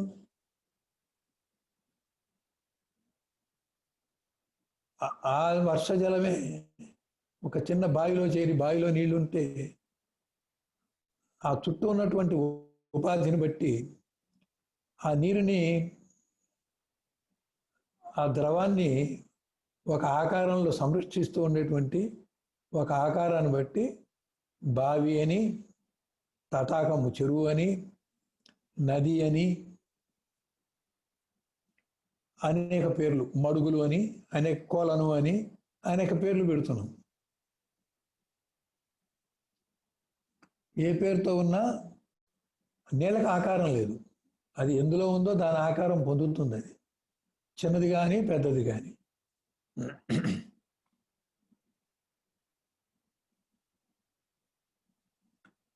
ఒకే పరమాత్మ ఆయా ఉపాధి భేదములచే జగద్రూపుడై వ్యవహరింపబడుచున్నాడు. పరమాత్మకి రూపం ఎక్కడుంది? నీళ్ళకి రూపమే లేదు. కొండలో పోస్తే కొండాకారంలో నీళ్లున్నాయి. ఆ కొండ నీకు మట్టి కొండ అయితే ఆకారం చూడలేరు. ఒక గాజు జారులో పోయండి, ఆ జారు యొక్క షేప్ ఎట్లా ఉందో ఆ లోపల ద్రవం కూడా ఆ షేప్లో ఇమిడి ఉంటుంది. ఒక సీసాలో పోస్తే సీసా రూపంలో ఉంటుంది ఆ ద్రవం. అలాగే పరమాత్మ కూడా ఈ నామరూప ప్రపంచంలో కానీ, జీవుల యొక్క శరీరాల్లో ఉపాధుల్లో కానీ చేరి ఉన్నప్పుడు ఆ చైతన్యం అంతా కూడా ఆ ఉపాధి యొక్క ఆకారంలో ఇమిడి ఉంటుంది. ఉపాధి లేనప్పుడు ఆ చైతన్యం ఎట్లా ఉంటుంది? లోపల ఉన్న చైతన్యము, బయట ఉన్న చైతన్యము అఖండంగా అవిభాజ్యంగా ఉంది. ఒక నదిలో ఒక కొండ ముంచితే నదిలో నీళ్లు కొండలోకి వెళ్ళినప్పుడు కొండలో నీళ్లు నదిలో నీళ్లు వేరు వేరు అన్నట్టుగా మనలో ఉన్నటువంటి ఆత్మ, బయట ఉన్నటువంటి ఆత్మ వేరని, బయట ఉన్నది విశాలంగా ఉంది కాబట్టి పరమాత్మని, మనలో ఉంది కొద్దిగా ఉంది కాబట్టి అది ఆత్మ అని పేరు పెట్టుకున్నట్లుగా ఉంటుంది. కానీ అది కొండని బట్టి ఆ పేరు వచ్చింది. అలాగే ఇక్కడ దేహాన్ని బట్టి ఆ పేరు వచ్చింది. దేహం లేకపోతే ఆత్మ పరమాత్మ అంతా కలిపి అఖండంగా అవిభాజ్యంగా ఒకటే. కొంచెం పంచప్రాణాలు చెబుతూ కూడా మధ్యలో ఆత్మ యొక్క ప్రస్తావన కొంచెం కొంచెం మీకు తేనె నాకు ఇచ్చినట్టుగా చెప్తున్నారు. ఆత్మ అంటే ఏంటో తర్వాత ఎప్పుడో వచ్చినా ఇప్పటికీ కొంచెం ప్రతిపాదనగా కాస్త ఆత్మ అంటే అర్థం చేసుకునేదాకా చెప్తున్నాం. ఈ ముఖ్య ప్రాణాన్ని కూడా ఆత్మ అంటారు. ఎందుకంటే సృష్టిలో పరమాత్మ ప్రకాశం ఒక్కటే ఉన్నప్పుడు, అది తప్ప రెండోది లేనప్పుడు ఈ ఆత్మ అనే పేరు లేదు దానికి. అది విశ్వప్రాణ శక్తిలో చేరి ఆ విశ్వప్రాణ శక్తి ఈ పరబ్రహ్మ యొక్క ప్రకాశం రెండు కలిసి ఆత్మ అనే పేరుతోటి అంతటా వ్యాపించింది. అందుకని కొంతమంది ముఖ్య ప్రాణ అని పేరు పెట్టుకుంటారు. మధ్వ సంప్రదాయంలో మధ్వులు ద్వైత మతంలో ముఖ్య ప్రాణ అని పేరు పెట్టుకుంటారు.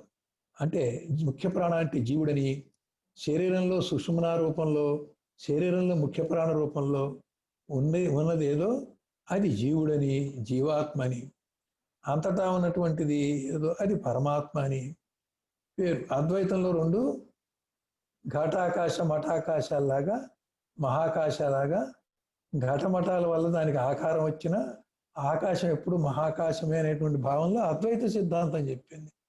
మరి ద్వైత సిద్ధాంతం మధ్వాచార్యుల వారు ఏం చెప్పారంటే హరి సర్వోత్తమ, వాయు జీవోత్తమ అన్నాడు. హరి సర్వోత్తమ, వాయు జీవోత్తమ అన్నాడు. వాయు అంటే ఇక్కడ ముఖ్య ప్రాణం అన్నమాట. ముఖ్య ప్రాణమే జీవుడని, హరి ఏమో సర్వజీవులలో ఉన్నటువంటి అంతా కలిసి ఒకటైనటువంటి ఉత్తమ స్థితి అని. అనేక జీవుల్లో ఉన్నటువంటి ప్రాణము జీవులు బట్టి అనేకంగా ఉన్న జీవులు ఉన్నా లేకపోయినా ముఖ్య ప్రాణం అనేది ఎప్పుడు కూడా ఒకటి ఉంది. అదే జీవుల్లోకెల్లా ఉత్తమం. అంటే ఇక్కడ ఏంటంటే నీలో ఉన్న ముఖ్య ప్రాణము, నాలో ఉన్న ప్రాణము, సర్వజీవుల్లో ఉన్న ముఖ్య ప్రాణము ఈ శరీరంలో ఉన్నంత వరకు వాళ్ళది అంటున్నాం. కానీ శరీరం పోతే ముఖ్య ప్రాణం ఒక్కటే.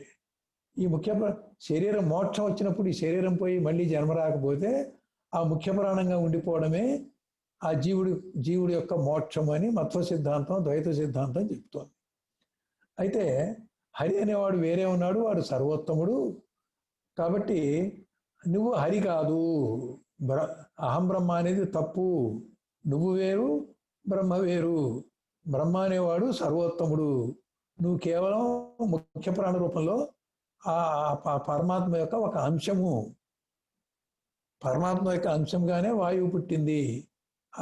ఆ సెకండ్ స్టేజ్లో ఉన్న వాయువే నీకు మోక్షము. ఆ వాయువే జీవులకెల్లా ఉత్తమ స్థానము. హరి ఏమో సర్వానికి ఉత్తమ స్థానము అని మధ్వాచార్యుల యొక్క ద్వైత సిద్ధాంతం. అయితే అక్కడ సిద్ధాంతం పక్కన పెడితే వాయు జీవోత్తమ అనేది ఇక్కడ సరిపోతుంది మనకి.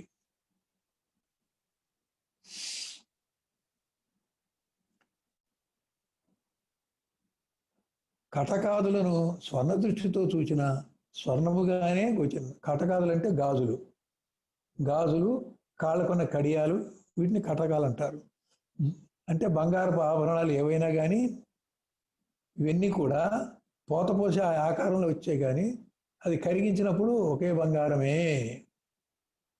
పేర్లు ఏరైనా కానీ అందులో ఉన్నది బంగారమే. కొండ, బాణ, మూకుడు, ముంత, ప్రమిద అని ఎన్ని పేర్లు పెట్టినా వాటన్నిటిలో అనేది ఒకే మట్టి. అది కరిగించి ఆ అచ్చులో పోసినప్పటికీ వాటికి ఆ పేర్లు వచ్చినాయి.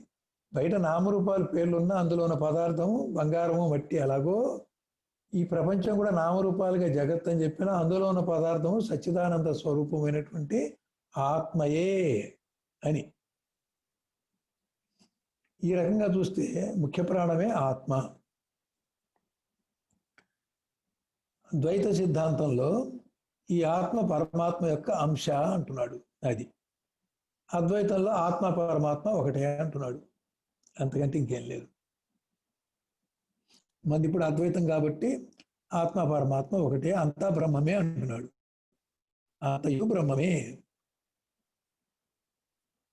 ఇకను విచారించిన ఉపాధులు కల్పితములే కాన ఉన్నది సద్వస్తువు పరబ్రహ్మ.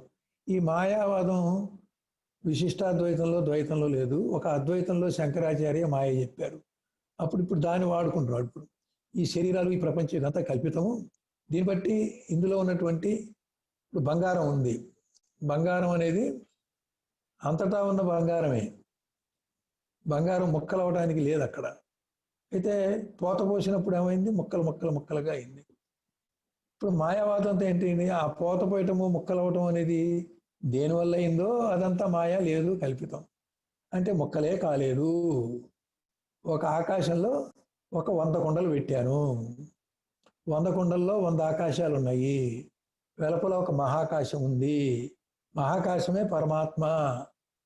100 కుండల్లో 100 ఆత్మలు ఉన్నాయి. అప్పుడు శరీరం కూడా సత్యమైనప్పుడు 100 ఆత్మలు రైటే. శరీరాలు మాయా కల్పితం అన్నప్పుడు కొండలు లేవు. కొండలు ఉంటేనే విభజన వచ్చి 100 ఆత్మలు అన్నావు. కొండలు లేనప్పుడు అంతా మహాకాశమే కదా. ఇది అద్వైతం.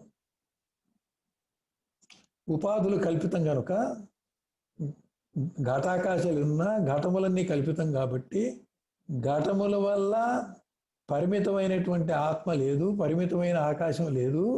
ఆకాశం అఖండంగా అవిభాజ్యంగా ఒకటిగా ఉంది.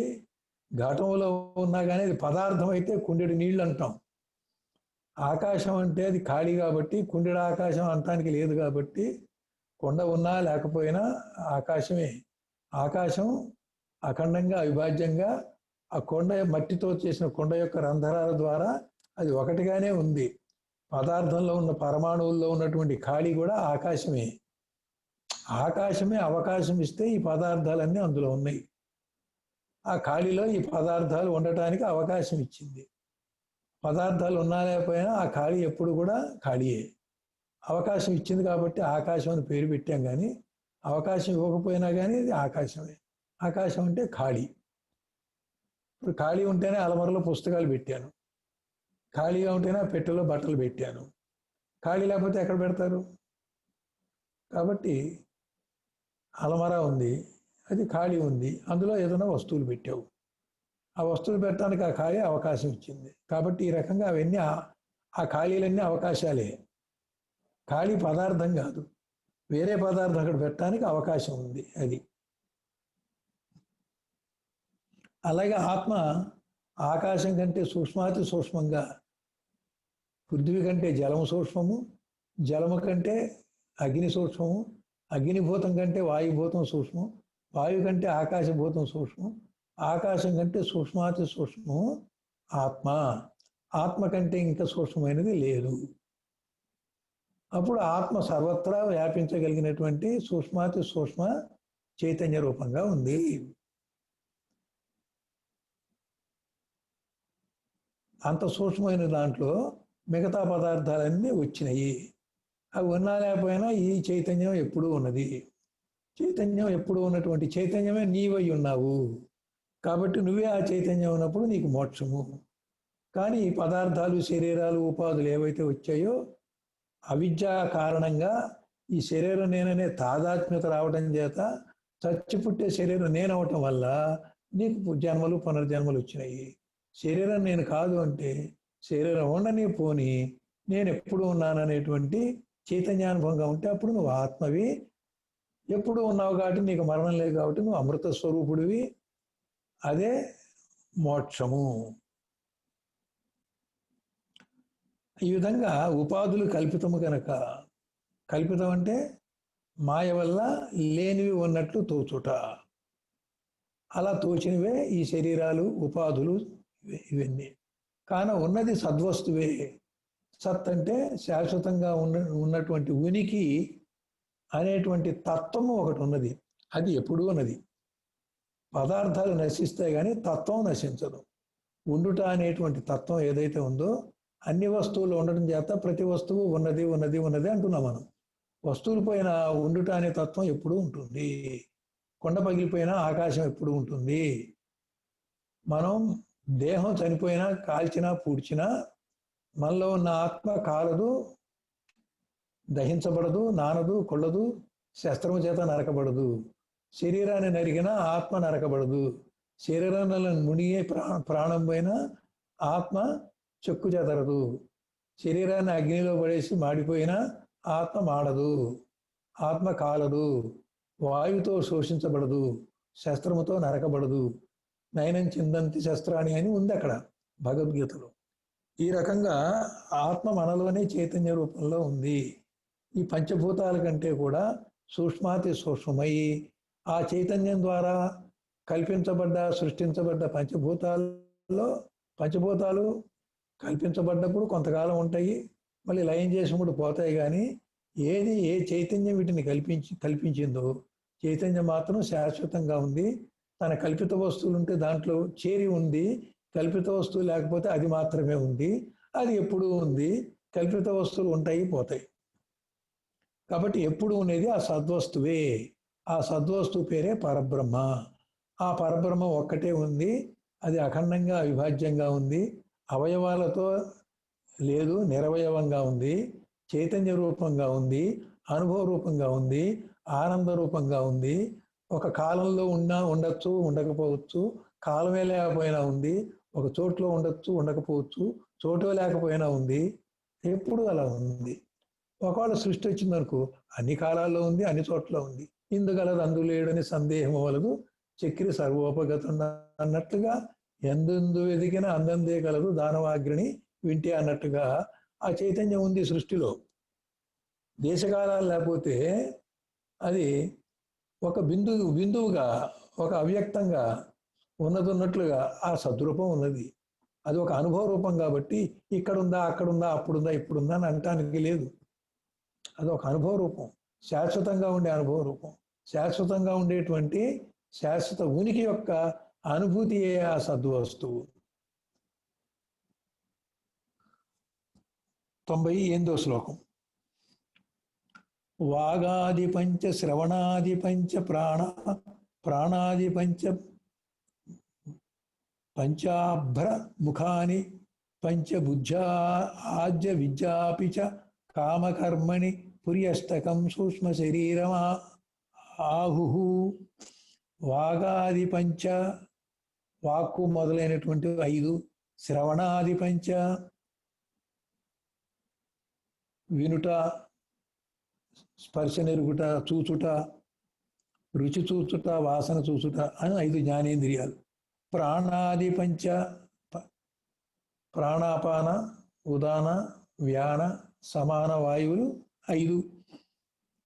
అభ్ర ముఖాని పంచ బుద్ధ్యాజ్జా విద్యాపి చ కామకర్మణి పుర్యష్టకం సూక్ష్మ శరీరం అహుహు. వాగాది పంచ అంటే శ్రవణాది పంచ, ప్రాణాది పంచ, అభ్రముఖాని పంచ, బుద్ధ్యాది అవిద్య అపి చ కామకర్మణి పుర్యష్టకం సూక్ష్మ శరీరం అహుహు. టీకా. వాగాది పంచ, వాకు, పాణి, పాదము, పాయువు, ఉపస్థు, ఈ 5 కర్మేంద్రియాలు. శ్రవణాది పంచ, త్వక్ చక్షు శ్రోత్ర జిహ్వ గ్రాణములు అనే జ్ఞానేంద్రియాలు. త్వక్ అంటే చర్మము, స్పర్శ నెరిగేది, చక్షువు అంటే కన్ను, రూపమెరిగేది, శ్రోత్రము శ్రోత్రేంద్రియము శబ్దము వినేది, జిహ్వ రుచి నెరిగేది, ఘ్రాణము వాసన నెరిగేది. 5 జ్ఞానేంద్రియ పంచకం. ప్రాణాది పంచం, ప్రాణ అపాన వ్యాన ఉదాన సమాన వాయువులు అనేటువంటి వాయు పంచకం. అభ్రముఖాని పంచ అంటే అభ్రం అంటే ఆకాశం, ఆకాశం మొదలవి. పృథివీ, అప్, తేజో, వాయు, ఆకాశం. పృథివీ అంటే భూమి, అప్ అంటే జలము, తేజో అంటే అగ్ని, వాయువు, ఆకాశం. ఇవి పంచభూతాలు. బుద్ధ్యాది అంటే అంతఃకరణ చతుష్టయం. మనసు, బుద్ధి, చిత్త, అహంకారములనే అంతఃకరణ చతుష్టయం. అవిద్య పీచ, అవిద్య అపి చ అజ్ఞానమును, కామకర్మణి కామము కర్మములు అను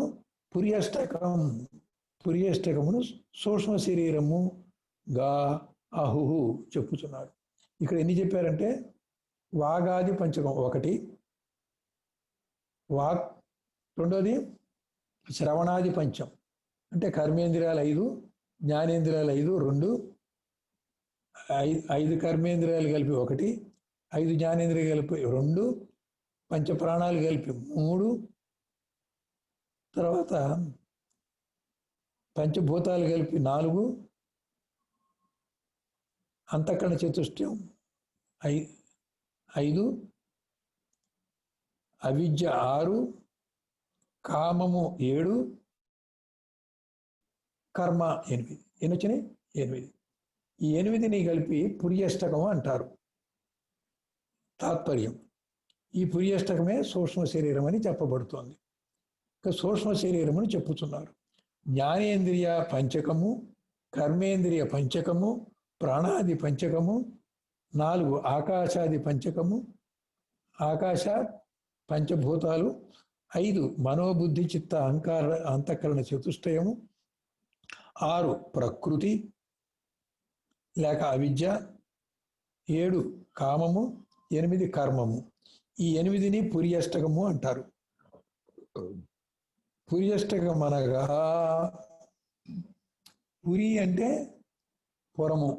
నీ దేహమే ఒక పురం.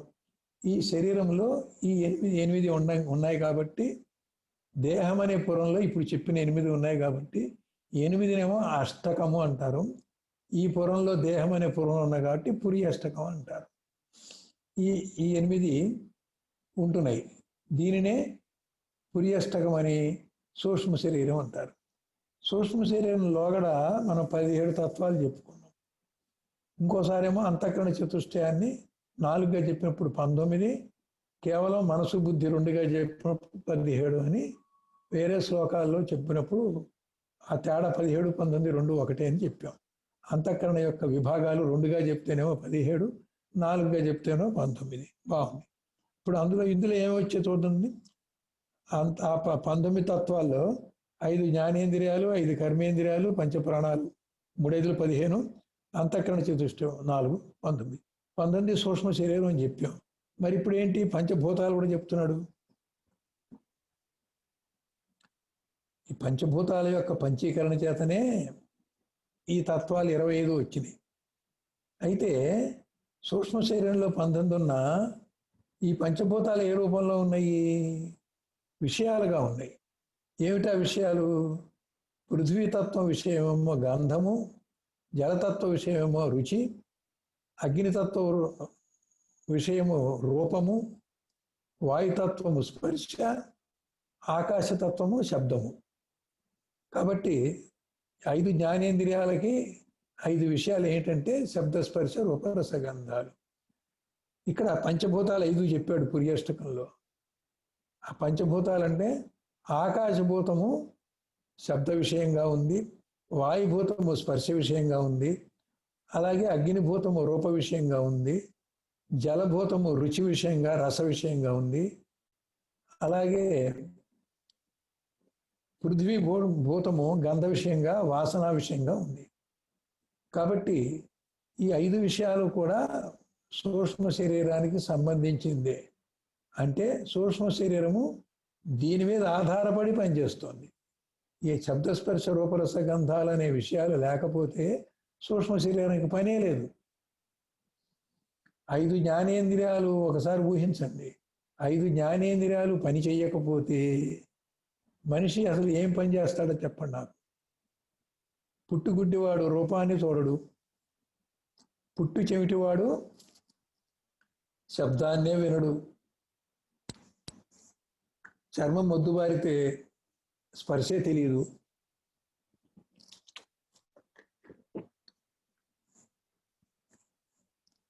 ఏదైనా జ్వరం వస్తే రుచులు తెలియవు, ముక్కు దెబ్బడేస్తే వాసన తెలియవు. తాత్కాలికంగా కాకుండా శాశ్వతంగా 5 లేవు అనుకో. మానవుడు దేని బట్టి జీవిస్తున్నాడు?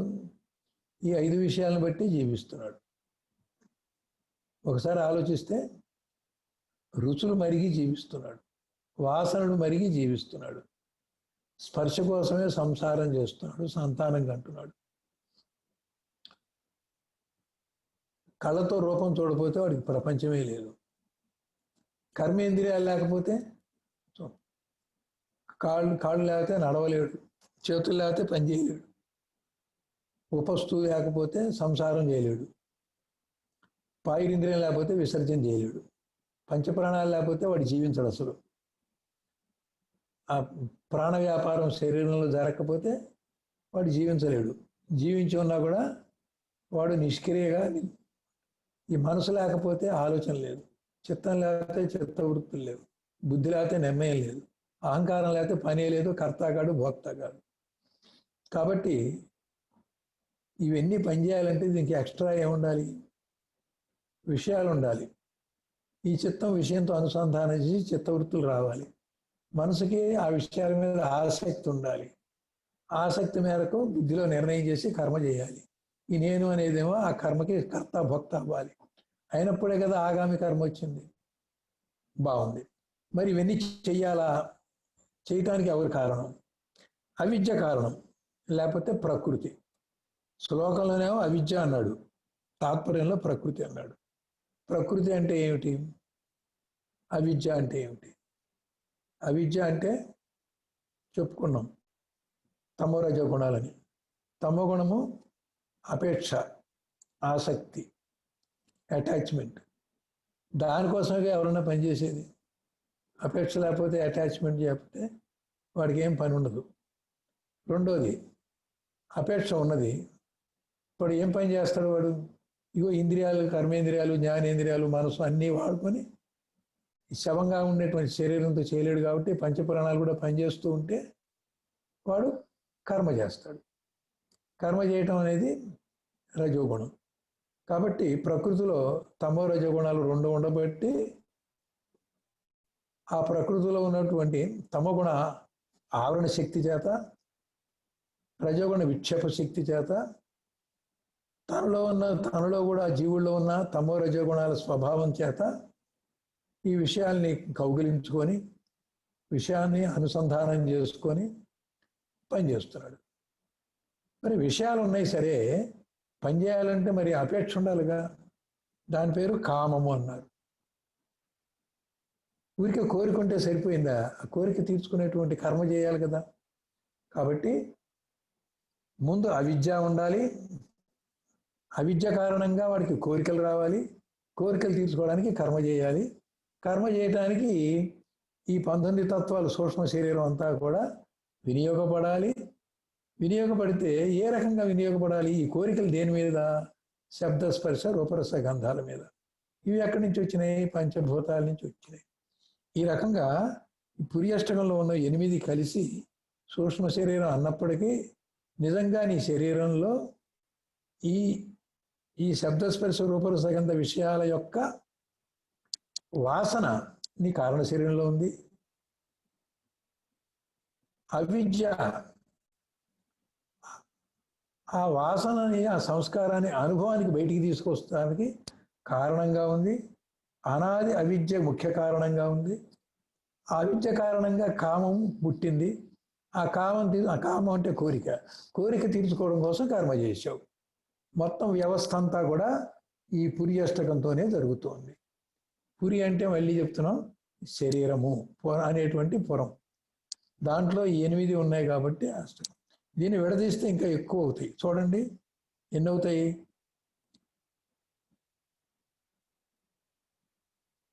జ్ఞానేంద్రియ, కర్మేంద్రియాలు, పంచప్రాణాలు, అంతఃకరణ చతుష్టయం, మొత్తం 4 చెప్పాం ఇందులో. దాన్ని విడగొడితే ఏమైనాయి? 5 జ్ఞానేంద్రియాలు, 5 కర్మ, మొత్తం 19 అయినాయి. 19కి ఇంకేం చేసాము? శబ్దస్పర్శ రూపరస గంధాలు కలిపాం. 19 5 24. నేను అనేవాడు ఉన్నాడు 25వ వాడు. కాబట్టి 25 తత్వాలు పంచీకరణలు వచ్చినాయి. నేను పక్క పెడితే 24 ఉన్నాయి. 24కి ఏం కలిసాడు? మళ్ళీ ప్రకృతి, కామము, కర్మ 3 కలిపాయి. 24 3 27. ఒకసారి 27 తత్వాలు అంటాడు, ఒకసారి 8 చేసి పురియష్టకం అంటాడు, ఒకసారి విషయాలు పక్కన పెట్టేసి సూక్ష్మ శరీరం 19 తత్వాలు అంటాడు, మళ్ళీ మనసు బుద్ధి 2 చెప్పి 17 తత్వాలు అంటారు. ఇట్లా తత్వాలు ఎన్ని చెప్పినా దీన్ని మనం విభజన చేస్తున్న కొద్దీ 96 తత్వాలు కూడా చెప్పేది ఒకటి ఉంది. ఇవన్నీ కూడా వేదాంత పదకోశ దీపికలో ఆ తత్వాల సంఖ్యలన్నీ కూడా మనం ఇవ్వడం జరిగింది. ఇక్కడికి 98 శ్లోకాలు అయినాయి. రేపు 99వ శ్లోకం చెప్దాం. ఇక్కడ అన్నీ మీకు అర్థమయ్యేవే కానీ లోతుగా వీటిని మనం ఆధ్యాత్మికంగా మన శరీరంలో మనకి ఏముందో, అవి ఎలా పనిచేస్తాయో, అవి ఎందుకు పనిచేస్తున్నాయో, ఎలా ఉత్పత్తి అయ్యాయో, నేను అనే దానికి వాటికి ఏమి సంబంధమో, ఇవన్నీ తెలుసుకోవాలి. ఇలా విడగొట్టి ఒక సంఘాతంగా జరిగిపోతుంటే, ఒక అలవాటుగా జరిగిపోతూ ఉంటే, ఇది ఒక జీవితం, ఇది ఇంతేలే అనుకోవటం వల్ల మనం గానిగద్దులాగా జనమరణ చక్రంలో తిరుగుతూనే ఉన్నాం. ఇవాళ దీన్ని విడగొట్టుకొని చూసుకుంటున్నాం. స్థూల శరీరం అంటే ఏంటి? పంచభూతాలే సప్తధాతువులుగా అన్నం, పృథ్వీ నుంచి వచ్చినటువంటి అన్నం ద్వారా అన్నమయ కోశం వచ్చింది, అన్నమయ శరీరం వచ్చింది. అది స్తంభంలాగా అవయవాలతో కూడి స్థూల శరీరంగా ఉంది అని దానంతా విశ్లేషణ చేశాం. పంచప్రాణాలు ఎలా పనిచేస్తాయో విశ్లేషణ చేశాం. 5 జ్ఞానేంద్రియాలు, 5 కర్మేంద్రియాలు ఏం చేస్తాయో పనిచేస్తాయి. అంతఃకరణ చతుష్టయం ఎలా ఉందో తెలుసుకున్నాం. ఇవన్నీ పని చేయటానికి ఒక చైతన్యం ఉండాలిగా. అది ఎప్పుడూ అందుబాటులోనే ఉంది. మరి అందుబాటులో ఉంటే ఆ చైతన్యమే నేను అని నీకు జ్ఞానం కావాలంటే చూసుకో, నీలో ముఖ్య ప్రాణంగా ఉంది, సూక్ష్మంలో ఉంది. దాని కనుక పట్టుకోగలిగితే ముఖ్య ప్రాణమే నీవయ్యా ఉన్నావు అనుకో, ప్రాణానికి చావులేదు. శరీరంలో ప్రాణం పోతుంది వస్తుంది, దాన్ని బట్టి చావు అన్నాం. కానీ ప్రాణం ఒక్కటే ఉందనుకో, అది శాశ్వతం, దానికి చావు లేదు. అందుకని ఆ ప్రాణాన్ని జీవాత్మ అన్నారు. అద్వైత సిద్ధాంతంలో ముఖ్య ప్రాణమే ఆత్మ అన్నాడు. జీవాత్మ పరమాత్మ ఒకటే అనే ఉద్దేశంతో ముఖ్య ప్రాణాన్ని ఆత్మ అన్నాడు. ఈ ముఖ్య ప్రాణం మన సుషుమ్నా నాడిలో ఉన్నది అని తెలుసుకుంటున్నాం. సుషుమ్నా నాడిలో కూడా కాసేపు ముఖ్య ప్రాణం అనే పేరుతో ఉంది, కాసేపు నాదము అనే పేరుతో ఉంది, కాసేపు ప్రకాశం అనే పేరుతో ఉంది. చిట్ట చివరికి ప్రకాశమే తానైనటువంటి స్థితిలో ఆ జీవుడు ఉంటాడు. అలా ఉన్నప్పుడు ఆ జీవాత్మ పరమాత్మ ఒక్కటే అని అద్వైత సిద్ధాంతం చెప్తోంది. ఈ రకంగా మన శరీరంలోని మనకే తెలియని పరిస్థితిలో మనం ఇవన్నీ తెలుసుకుంటున్నాం. ఇలాగా విడగొట్టి దేని పనేంటి, దేని వృత్తి ఏమిటి, దేని వ్యాపారం ఏంటి, అది ఎలా పుట్టింది, ఏం చేస్తుంది అని ఇలా తెలుసుకోవడాన్నే సాంఖ్యము అంటారు. సాంఖ్యం అంటే మరేదో కాదు, పంచీకరణ 525 ఈ లెక్కలన్నీ, ఈ ఆల్జబ్రా అంతా నాకు రాదండి అంటాం. అదొక్కటే సాంఖ్యం కాదు. సూక్ష్మ శరీరం అంటే ఏంటి, పురియష్టకం అంటే ఏంటి, దేని పని అంటే ఏంటి, స్థూల శరీరం ఎలా వచ్చింది, పంచభూతాలు ఎలా వచ్చాయి, ఆ పంచభూతాలు నీలో ఎలా పనిచేస్తున్నాయి, పృథ్వీతత్వం నీలో మాంసంగా, మూలికగా, ఎముకలుగా ఉంది, జలతత్వం రక్తంగా, మూత్రంగా, చెమటగా ఉంది, అగ్నితత్వము నిద్ర ఆలస్య సంగమంగా ఉంది, వాయుతత్వము అవయవాల యొక్క చలనంగా ఉంది, ఆకాశత్వము ఆశామోహ భయంగా ఉంది, ఇవి పంచీకరణ ఇలా ఉంది అలా ఉంది, ఎలా వచ్చి ఇవన్నీ తెలుసుకుంటే ఏమవుతోంది, నేను ఎవరు అనే ప్రశ్నకి ఇవన్నీ నువ్వు కాదు, నేను వేరే ఉన్నాను, నేను చైతన్య స్వరూపుణ్ణి, ఇవన్నీ జడము, ఇవి నా చేత నా కోసం ఒక అవిద్య చేత కల్పించబడ్డాయి, ప్రారంభ కర్మ కోసం ఒక పనిముట్టు తయారు చేసుకున్నాము, పనిముట్టు ద్వారా నేను అనుభవిస్తున్నాను, అనుభవాన్ని నేను ఇంకా చాలని ఊరుకోవట్లేదు, మళ్ళీ మళ్ళీ కావాలని కోరుకోవడంతో ఆగామి కర్మ ఉంది, దానివల్ల పునర్జన్మలు పొందుతున్నాను, శరీరం నేను అనుకుని పునర్జన్మ అంటున్నాను, ఆత్మ నేనైతే పునర్జన్మ లేదు. ఇలా విశ్లేషణ చేసి శరీరం నేను కాదు, పంచకోశాలు నేను కాదు, నేను ఆత్మని నువ్వు ఎప్పుడైతే అనుకుంటావో, ఈ సాంఖ్య విచారణ యొక్క సారాంశం అది. తెలిసిన తర్వాత ఏం చేయాలి, ఆత్మగా, ఆత్మ చైతన్యంగా, ఆత్మ లక్షణాలతో ఉండేటువంటి సాధన చేసి శరీరానుసారంగా ఉన్నటువంటి ఇంద్రియ వ్యాపారాన్ని, అక్కడ ఉన్న తమోరజ గుణాల వల్ల కలిగేటువంటి స్పందనల్ని శమధమాది షట్క సంపత్తి చేత, సాధనా చతుర్థ సంపత్తి చేత నిగ్రహించి తొలగించుకొని జనన మరణాల్లో తిరిగేటువంటి మార్గాన్ని నివృత్తి చేసుకొని జ్ఞాన మార్గంలో నడిచేటువంటి విధానాన్ని ప్రవృత్తిగా మార్చుకొని చివరికి లక్ష్యం గమ్యం చేరి మోక్షం పొందాలి. సారాంశం అంతా ఈ గ్రంథంకి అదే చెప్పేది. కాబట్టి ఇదంతా అక్కర్లేని చెబుతున్నారు అనుకుంటున్నారు. రేపొద్దున మన మీద అప్లై చేసుకోవాలంటే ఇదంతా కావాలి. సాంఖ్యం తెలియందే సంఖ్యలు విడవు అంటారు.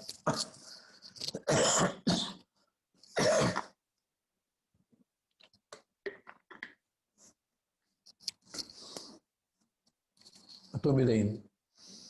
ఓం ఓం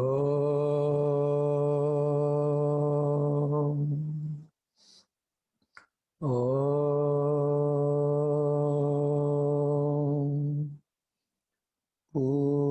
పూర్ణమదః పూర్ణమిదం పూర్ణాత్ పూర్ణముదచ్యతే పూర్ణస్య పూర్ణమాదాయ పూర్ణమేవావశిష్యతే. ఓం తత్సత్. ఓం శాంతి శాంతి శాంతి.